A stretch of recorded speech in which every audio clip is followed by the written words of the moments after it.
My name is Samir Khan, and I'm a product manager here at Maplesoft, and it is my absolute pleasure to present what's new in Maple 2025. This is always the most exciting time of year for us. We get to talk about everything that we've been doing for the last 12 months, all the new cool features and facilities that we've programmed into Maple. There's lots here. This is a rundown of what's new in Maple 2025. There's always more in each new release than I can actually go through in what's new webinars like this. We've made improvements across the entire spectrum of Maple, from the core mathematics engine all the way up to the interface and everything in between. There are improvements to advanced math. There are new packages.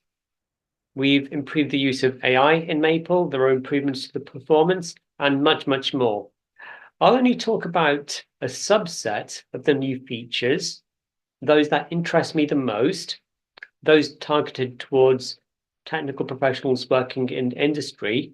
But for a complete rundown of what's new, I'll point you to our website at the end of this webinar. I also want to spend maybe a few minutes speaking about what we're going to come up with in MapleFlow 2025. That'll be released in maybe a month and a half. And it's rapidly being adopted by many technical professionals for doing design calculations in. It shares the same underlying mathematics engine as Maple. So whatever tools and solvers in the Maple programming language there are, you can use in MapleFlow, but it has an interface optimized for ease of use. But without further ado, let me dive into Maple and let's talk about a selection of the new features. Now, just by showing you this screen, you'll probably notice one of the major new features we have in MapleFlow, the new and enhanced interface. I'll talk about that in a few seconds. I'll also touch on units, the improvements in connectivity, the improvements that we made to the visualization engine, updates to mathematics, and enhancements to AI as well. But let's start off by talking about the interface. So Maple has a really, really rich interface, and there are many, many ways you can interact with Maple. One of my favorite ways is through the context panel. Now, many of you have probably used the context panel before, but if you enter some math and then you click on that math, the context panel on the right-hand side displays context-sensitive mathematical options. So here I've clicked on an expression. I can differentiate this with respect to x or apply some other mathematical transformations to this. However, if I click on a matrix,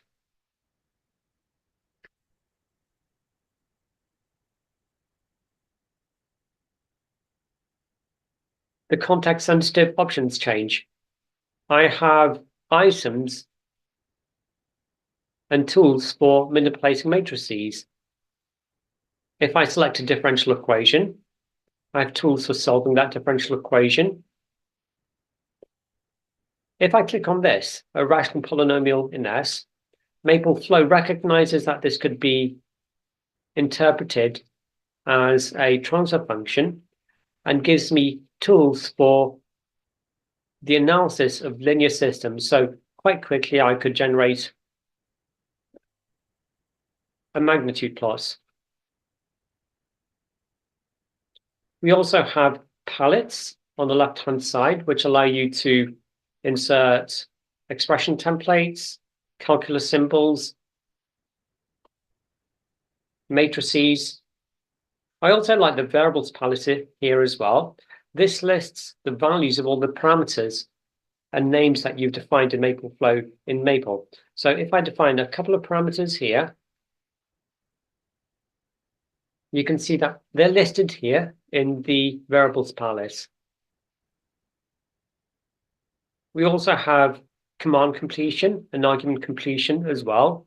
If you type in the first few letters of a command and then press the escape key on your keyboard, the command completion menu pops up on screen. I can simply use the arrow keys on my keyboard and then tab to select the appropriate completion. If I type in a command followed by an open bracket, the argument completion menu pops up on screen. So here I've typed in the plot command. And here you can see that I have tools for fine-tuning the look and feel of the plots. That's really simple and easy to use. Now, the major new feature we have in Maple 2025, the one new feature that everyone will see, whether you're a student learning calculus or an electrical engineer doing circuit analysis, is the new interface. It's a ribbon-based interface here that you can see. There are large, meaningful icons that make it easy to locate the functionality that you're looking for. Items are actually grouped logically. So when we have features that are commonly associated with each other, such as cut, copy, and paste, or tools for evaluating math, they're grouped together. The ribbons are also contextual. So if I left click on this image, I see tools for manipulating the image, drawing on the image, adding text to it. If I left click on a plot, I see tools for interacting with that plot, such as a point probe.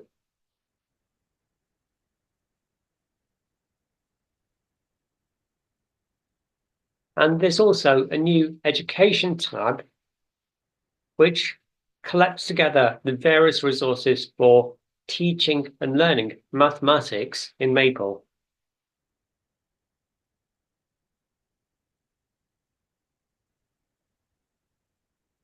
We've also made enhancements to the equation editor as well.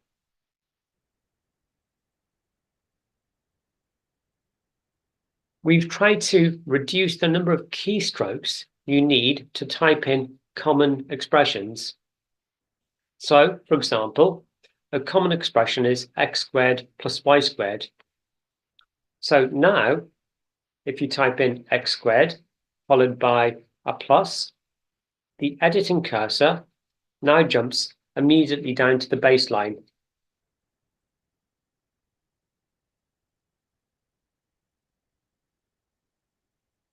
We've tried to identify the circumstances in which you don't want the editing cursor to jump to the baseline as well.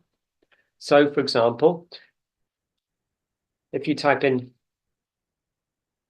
z to the power of 1 and you insert another arithmetic operator, you can see that the editing cursor stays in the baseline, stays in the exponent. So we've tried to be clever, we've tried to be intelligent and predict the type of equations that you want to type in, and we think we've done a fairly good job. Of course, there are always refinements that we can make to the equation editor, and your comments are gratefully received. We've also improved argument completion as well. You get more logical completions now. So let me just start off here by importing a number of audio files. And let's say that I've imported these 3 audio files and I want to generate a periodogram of the audio files. Well, obviously I'd want to use the signal processing package. Specifically, I'd want to generate a periodogram. But now, if I insert an open bracket, the completion menu pops up on screen, giving me all the available completions, the 3 audio files that I've just imported. I can select the audio file I want. And there you go, that's my periodogram. We've also fine-tuned other aspects of the interface as well, but for the moment, let's move on.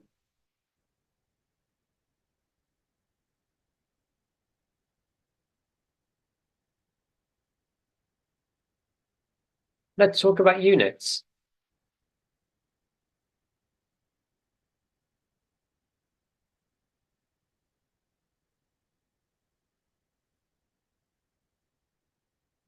So if you're a technical professional, you're probably working with units. If you're an electrical engineer, you're probably working in amps, volts, and farads. If you're a mechanical engineer, you're probably working in newtons, meters, and feet.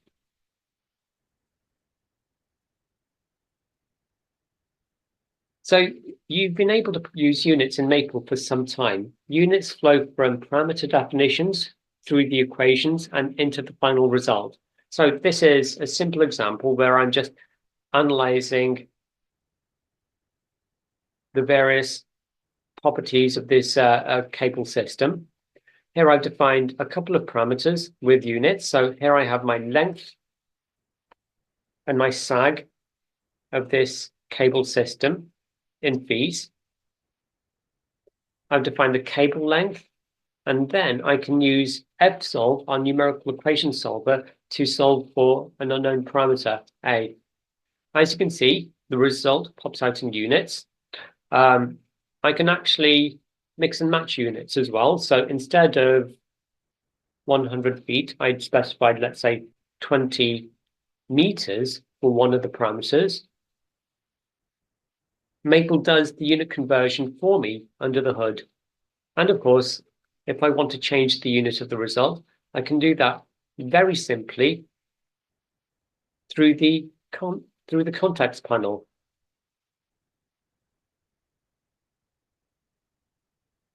Now, through successive releases, we've embedded units further into the math engine in Maple.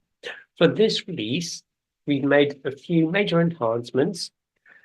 We've now have 4 new rounding functions, which allow you to round a unit of quantity to a different unit. So here, if I have a quantity 1.24 feet,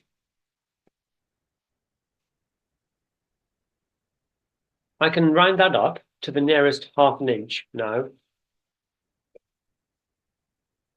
Here, I've rounded 27 meters down to the nearest inch. And there are other variations of that as well. The sort command now supports units as well.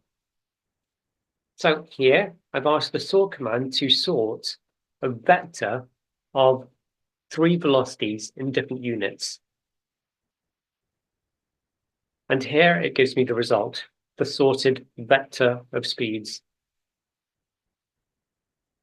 The plot command now understands units as well. So here I have 2 vectors, x and y, and I've used the plot command now to plot both vectors against each other. In prior versions, I couldn't do this, but now I can. There's a really neat option in the plot command called use units. Let me show you how that works. So by default, the plot command scales the x and y axes in the units that they're specified in these 2 vectors. If I want the plot command to use different units for the scaling of the x and y axes, I can do that through this command. So let's say that I want the x-axis to be in feet and the y-axis, which is currently in watts, to be in horsepower. If I press enter, you can see it's done the appropriate scaling for me.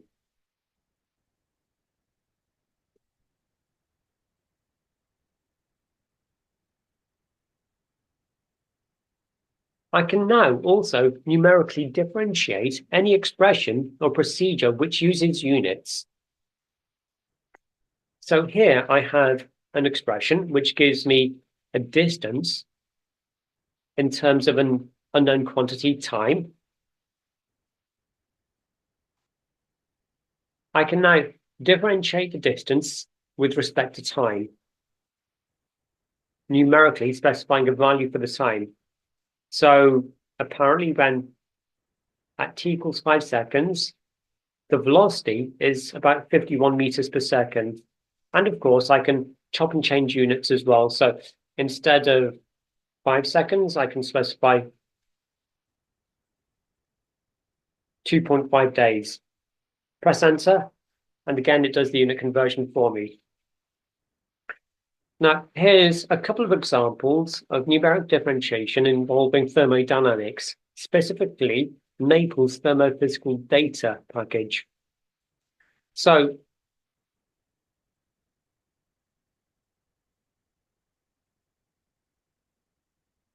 specific heat capacity is the differential of enthalpy with respect to temperature at constant pressure.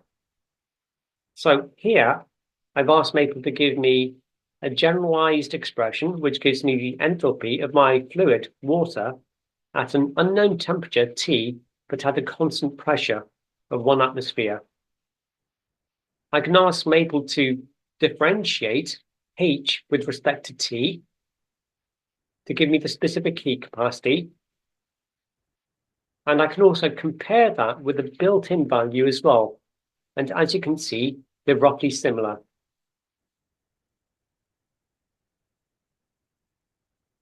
The Joule-Thomson coefficient, for example, is the differential of temperature with respect to pressure at constant enthalpy. And again, I can ask Maple I can specify a general expression which returns the temperature of my fluid at a constant enthalpy, but at an unknown pressure P. But then I can differentiate this expression with at a specific pressure to give me the Joule-Thomson coefficient. And again, I can compare that with the built-in value. And as you can see, the results are the same.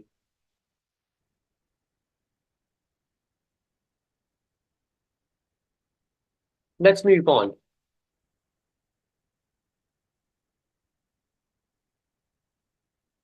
So Maple is a very open package.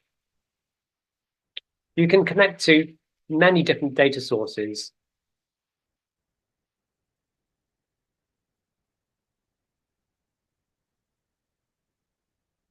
So for example, here's a Maple application which downloads data, earthquake data from the US Geological Survey website. If you click this button, it downloads the latest data. And if you hover over this, if you hover your mouse over these points, an annotation pops up, giving me the magnitude of the earthquake and the location of that earthquake as well.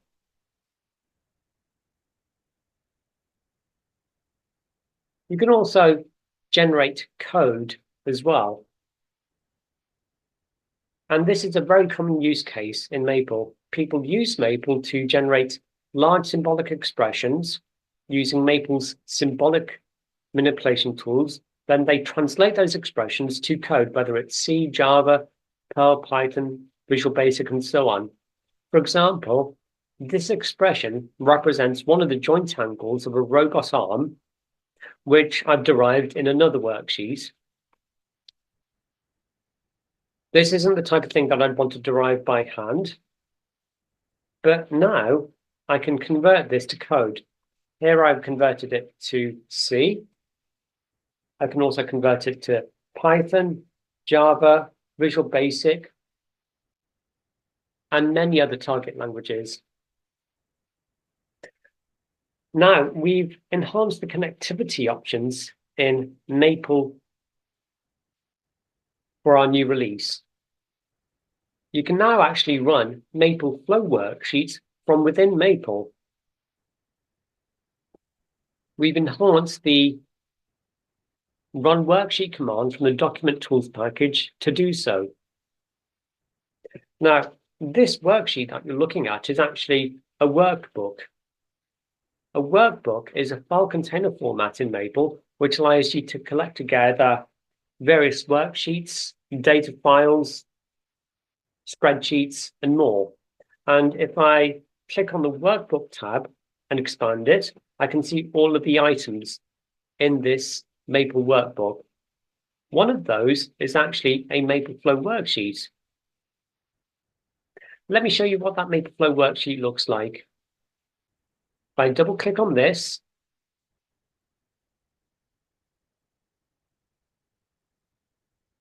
I see the new release of Mapleflow that we're working on.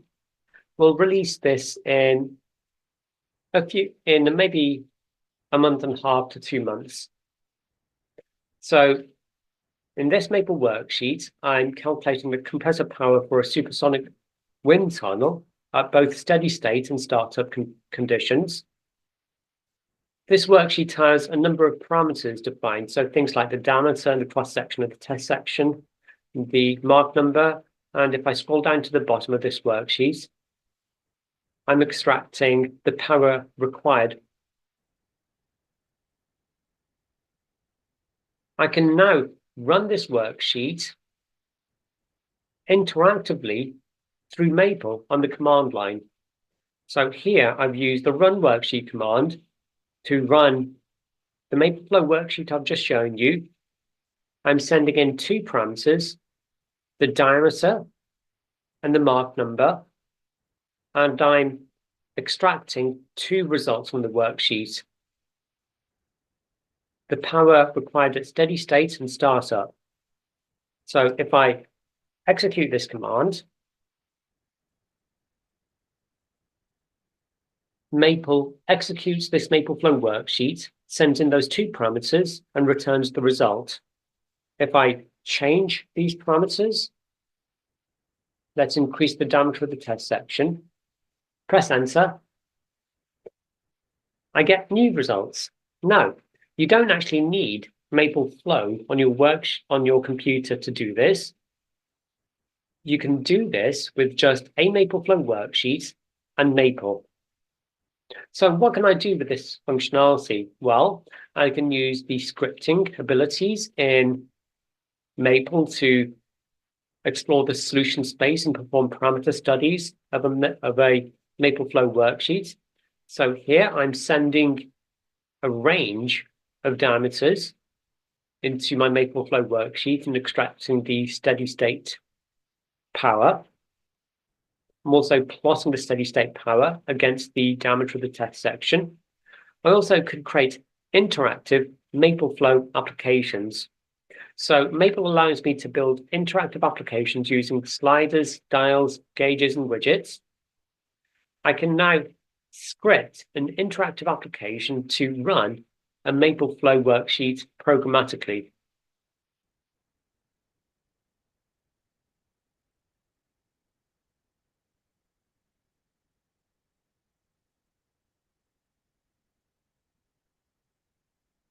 You can now also generate code from a code edit region.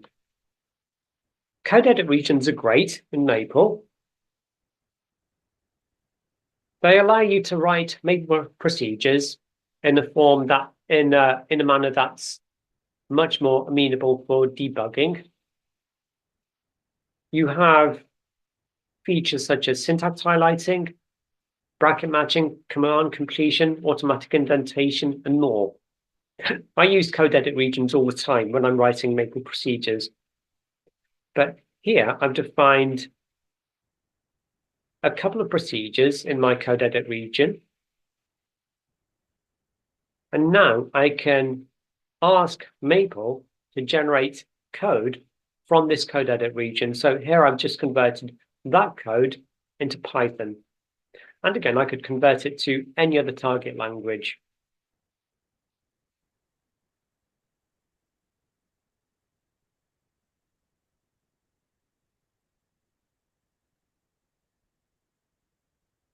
Let's talk about visualization. I've always been impressed by the visualizations that Maple can produce. You can produce some pretty impressive visualizations, and we've been enhancing the flexibility and the tools in Maple for creating really impactful visualizations release after release. So here, for example, is a contour plot with a color bar indicating the contour value. This is a 3D plot I can rotate in real time. This is a psychometric chart containing weather conditions. And this is actually a ternary plot. And if I hover my mouse over any of these points, I get a little annotation popping up, giving me the color of gold, silver, copper alloys.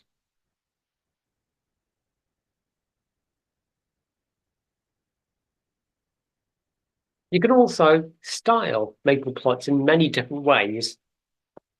Now, many of these options are buried in command line options for the plot command, but if you familiarize yourself with what's available, you can produce some pretty impressive visualizations. So let's say I've plotted 3 vectors of data to give me this. Using my command line options, I can apply different styles to this data. So here, in this drop-down menu, I've just asked Maple to replot that data using a number of different styles. As you can see, they all look different. They all have a different aesthetic, but they all fundamentally represent the same data.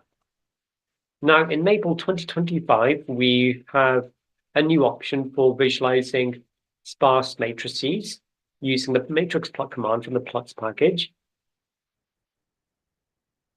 And now you can also specify custom ranges for contour plots generated from matrices of data. So here I'm generating a matrix of data. And here I'm generating a contour plot with a custom range. In prior versions of Maple, the X and Y axes would have been scaled to some default minimum and maximum value. But now I can specify a custom range. That's really useful.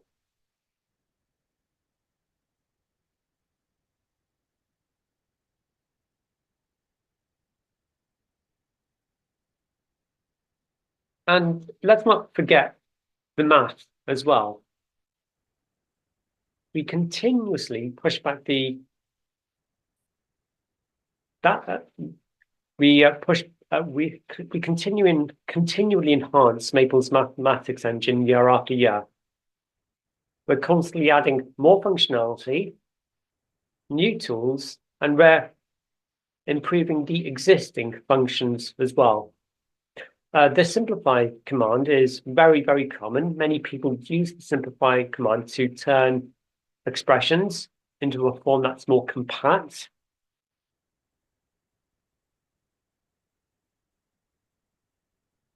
And we've improved it greatly in the new release of Maple.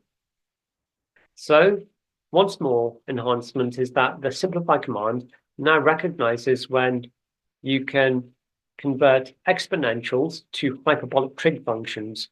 So in Maple 2024, if you ask Maple to simplify this expression, it would return the same expression. However, now the exponentials are converted to a hyperbolic tangent function.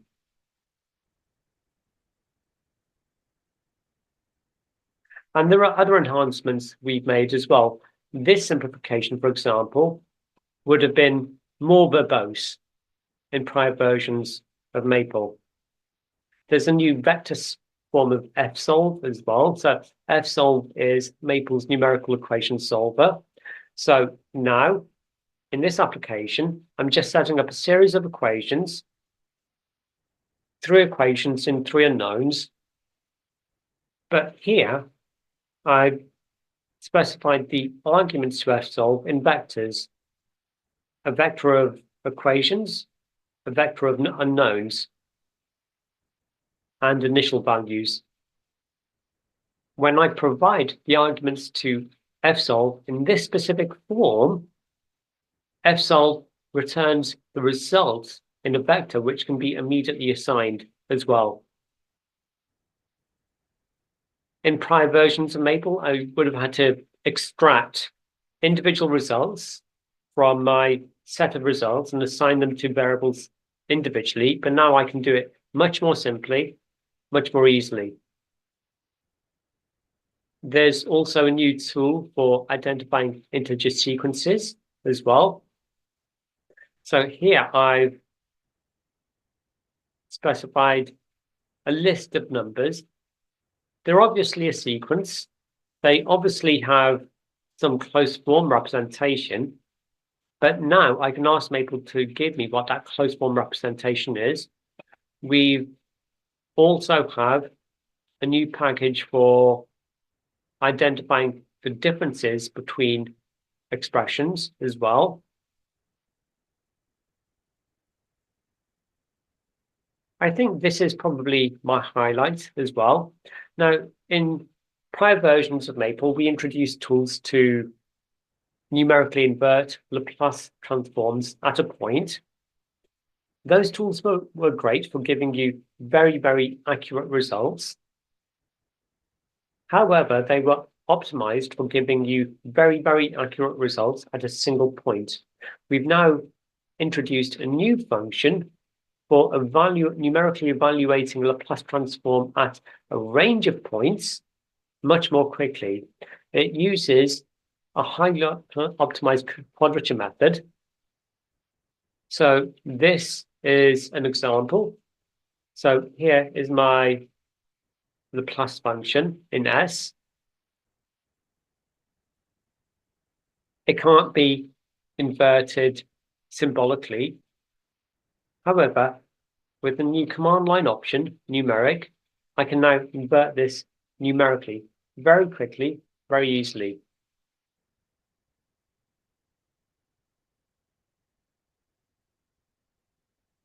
There are many, many other enhancements that we've made to the mathematics engine, but let's put that to the side for one moment. And let's talk about AI. This is a hot button topic at the moment. Many people are asking us, what are you doing with AI? How are you going to use AI in your project? And we've been experimenting with various forms of AI and machine learning in Maple for a number of releases. For example, a few releases ago, we introduced the deep learning package, which allows you to train your own neural nets in Maple. Last year, we introduced the AI formula assistant that allows you to ask Maple to return an equation based upon a prompt. And here's a few examples. So if you ask Maple to return the deflection of a cantilever with a point load, it'll return this. You can insert the equations which are returned by this prompt, and there are some other examples here as well. You can do that all through the AI Formula Assistant tab here. It's pretty simple to use. So let's ask Maple to return a formula which gives me the resistance of 5 resistors connected in parallel.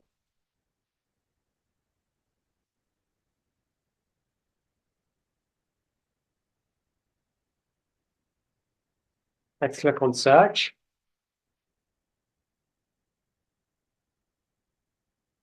Maple then interrogates a large language model, and you do need an internet connection to do this.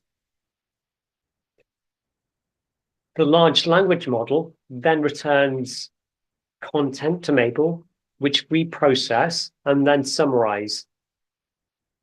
You can then insert any equations returned by the large language model into Maple. So here it's returned this equation together with some description of that equation. If I insert the formula into Maple, that's what I see. I can start working with this straight away. Sometimes there's a range of formulas to pick from.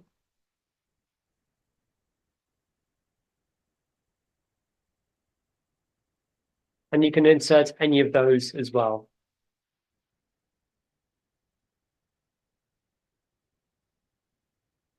Now, also in Maple 2025, there's a really interesting feature that we've introduced, and we're marking this as a technology preview.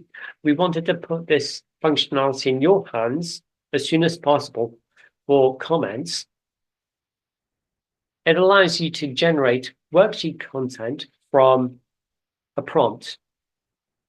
So, for example, a teacher might ask you to so if you're an instructor, you might ask Maple to return content that describes how you can derive the formula for an area of a circle. And this is the content that could very well be returned. If you're a civil engineer and you want Maple to return some code that calculates the compressive strength of concrete, you could provide this content. You could provide that prompt, and this is the content returned. And I'd like to point out, this is actually live Maple code in the code edit region that you can actually compute with straight away. Now, this isn't perfect functionality. You have to take any content returned by this technology preview with a grain of salt. You have to look at the content with an objective eye and decide for yourself whether it's accurate and whether it's something that you can use.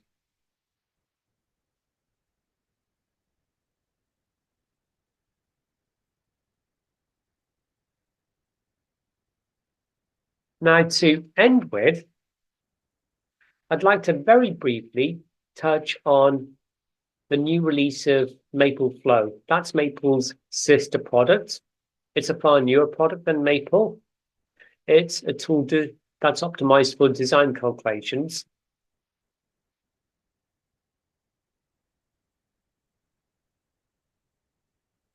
So as you've seen already, Maple Flow 2025 shares a ribbon interface as well,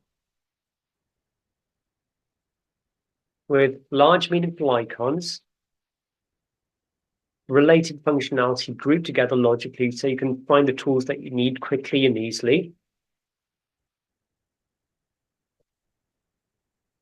We've also worked hard at making Maple Flow faster as well.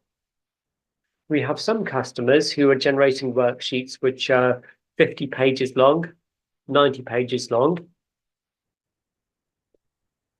We've tested the new version of Maple Flow against those worksheets, and computation is much faster. What may have taken 60 seconds to compute before now takes a quarter of that time, maybe even less than a quarter of that time.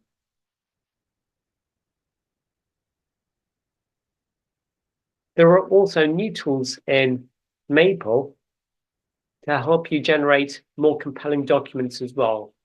Now, I'm not going to go through all of those at this point, but now you can actually insert a table of contents in Maple Flow. So if I click this item on the document tab in the ribbon interface, I get a table of contents.